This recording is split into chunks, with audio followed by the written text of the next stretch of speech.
Lastly I would like to tell you कि छोटे मोटे ऐसे एटीट्यूड से ओवरऑल हम सुखी रह सकते हैं। जब अमेरिका में लाइट जाती है तब पता है वे लोग क्या करते हैं? He picks up the phone and calls the electric company. अरे ये लाइट क्यों गई, क्या हुआ? क्योंकि Americans are not used to such things. Japan में जब लाइट जाती है तब जापानीज क्या करता है? They are self working people. मेज ले आएगा, उस पर चढ़ जाएगा और फ्यूज ठीक करने लगेगा। They are self working people. और पता है इंडिया में जब लाइट जाती है तब क्या होता है? दरवाजा खुलता है, सब अंधेरा है, होता है। सबके अंधेरा, सबके घर में अंधेरा हो गया है ना, हमारे घर में भी होता है। बैठ जाओ, और बाहर बैठ जाता है गप्पे सप्पे मारने के लिए। एटीट्यूड्स हमेशा पॉजिटिव और बड़ा रखना चाहिए, तो जीवन में बहुत आनंद आ सकता है। एक baby mosquito was on his maiden flight. उसके माता पिता देख रहे थे कि हमारी बेबी मॉस्किटो की फर्स्ट फ्लाइट है विंग्स आने के बाद। एक स्टोरी है। And the mother and father were watching, oh what a wonderful flight, good take off. पूरे रूम में घूम के वो बेबी मॉस्किटो वापस आया माता पिता के पास, और उसकी माता ने बहुत इंक्विजिटिवनेस से पूछा, how was your maiden flight, पहली फ्लाइट कैसे थी? तब बेबी मॉस्किटो ने बताया, mom it was great. Mom ने पूछा कैसे? Mom mom everybody were clapping for me. मेरे लिए सब ताली बजा रहे थे। पता चला क्या था? सब एक्चुअली क्या कर रहे थे? उसको मारने का प्रयत्न कर रहे थे। और उसने क्या एटीट्यूड रखा? मेरे लिए तालियां बजा रहे थे। जब मारने के लिए भी प्रयत्न हो तब भी मेरे लिए तालियां है। This is the greatest attitude in life. And they remain happy. कितना आनंदित हो गए वो छोटा बेबी मॉस्किटो, कितना आनंद में आ गया होगा। अरे यार, in my maiden flight everybody were clapping for me. Highest kind of attitudes in life. Situation के मुताबिक एडजस्ट हो जाओ, दिस इज एटीट्यूड। पानी की तरह सीखना। पानी ग्लास में भर देते तो शेप क्या ले लेता है? ग्लास का। बकेट में भर दो तो शेप क्या ले लेता है? बकेट का। सिचुएशंस के मुताबिक सेट हो जाओ। Adjustment is life, compromise is life. Adjustment and compromise is the attitude of life. सब मेरे हिसाब से ही चलना चाहिए। मुझे आपको प्रश्न पूछना है कि आपके घर में सब आपके हिसाब से चलता है? बिपिन राम जी, घर के 4 दीवार के अंदर, ऑफिस में तो कुछ भी चलता होगा, वहां तो बहुत कम चलता होगा। सब अपने हिसाब से नहीं चलता है। If you don't remember other things in the talk, remember only this much, adjustment and compromise should be the attitude of life.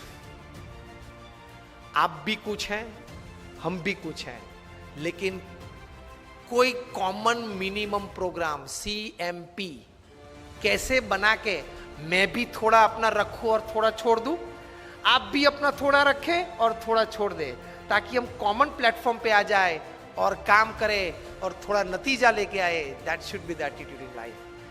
नहीं, अगर मेरे विचार में आपको सम्मिलित होना है तो ही दूसरी बार मीटिंग में आप आना। This is not the way you work. This is not how great people have work. और अंतिम में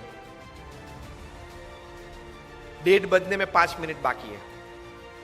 मुझे 1:30 बजे तक की बात करने की बात हुई थी। Last 5 minutes I would like to talk to you about the attitude towards God. कई लोग आस्तिक है, कई लोग नास्तिक है, अपने अपने हिसाब से सब विचार करते हैं, सोचते हैं, चलते हैं जीवन में। लेकिन एक बहुत बड़े एस्ट्रोनॉमर फ्रेड हॉयल ने बताया कि it is advantageous to believe in God then not to believe. Professionally भी आप भगवान में मानो, अच्छाइयां बुराइयां के लिए नहीं, छोड़ दो, मोक्ष के लिए नहीं हो, छोड़ दो। प्रोफेशनल तो है आप, वैश्य फेडरेशन तो हो, व्यापारी तो हो, तो व्यापारी के ढंग से भी आप भगवान में मानो तो भी जीवन में बहुत बड़ा लाभ है। Thousands and thousands of papers have been released in national international seminars where faith in God, meditation, नाम स्मरण, भगवान की मूर्ति का दर्शन, मंदिर जाना उसके फिजिकल, मेंटल और इमोशनल लाभ साइंटिफिकली प्रूव हुए हैं। कभी ये बात भी 1 घंटे तक करेंगे कि जो नौधा भक्ति श्रीमद् भागवत में दी गई है, श्रवणम कीर्तनम स्मरणम पाद सेवनम अर्चनम वंदम दास्यम सख्यम आत्मनिवेदनम, 9 प्रकार की भक्ति, भगवान का नाम स्मरण करना, भगवान को दंडवत प्रणाम करना, इसके फिजिकल, मेंटल और इमोशनल लाभ कितने हैं। फॉर एग्जाम्पल, हड्डियां कमजोर हो जाती है, उसको बोलते हैं ऑस्टियोपोरोसिस, जल्दी टूट जाती है। अभी रिसर्च 1 महीने पहले हार्वर्ड यूनिवर्सिटी ऑफ पेंसिल्वेनिया में हुआ कि जो भारतीय शास्त्र में मंदिर में जाने के बाद मंदिर की मूर्ति को जो साष्टांग दंडवत प्रणाम करते हैं, अगर वो साष्टांग दंडवत प्रणाम 11 से 15 अगर रोज करे तो वो व्यक्ति को कभी ऑस्टियोपोरोसिस नहीं हो सकता। यूनिवर्सिटी ऑफ पेंसिल्वेनिया में। भगवान के नाम स्मरण में कितनी ताकत है, फिजिकली, प्रैक्टिकली। मोक्ष की बात, भगवान के स्वर्ग नरक की बात जाने दो अभी।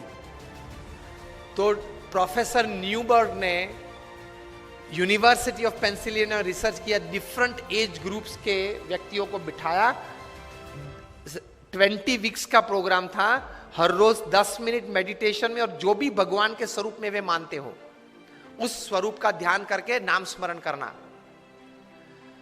एंड रिजल्ट में MRI टेस्टिंग हुआ, माइंड मैपिंग हुआ, उसमें से प्रैक्टिकल साइंटिफिक रिजल्ट्स ये मिले कि जो छोटे बच्चे थे वो रेगुलर 10 मिनट रोज मेडिटेशन और भगवान का नाम स्मरण करते थे, उनकी मेमोरी पावर 15 to 25% बढ़ गई। जो किशोर अवस्था में थे, युवा अवस्था में थे, उनकी मेमोरी भी बढ़ गई और सेल्फ कॉन्फिडेंस भी बढ़ गया। जो मिडिल एज में थे, 35, 40, 45, 50 में, उनको जीवन में कॉन्फिडेंस बढ़ गया, और जो ओल्ड एज में थे उनको इमोशनल सपोर्ट बढ़ गया, इमोशनल स्ट्रेंथ बढ़ गई ये नाम स्मरण से। Practically advantage. तो जो बातें हमारे शास्त्र में महान ऋषि मुनियों ने लिखी है वो बात सही है। It is 100% right, absolutely right. तो एटीट्यूड हमारे शास्त्रों, संत और भगवान के प्रति ये आस्तिक भाव का रखना, उसमें कुछ लेना देना तो है नहीं,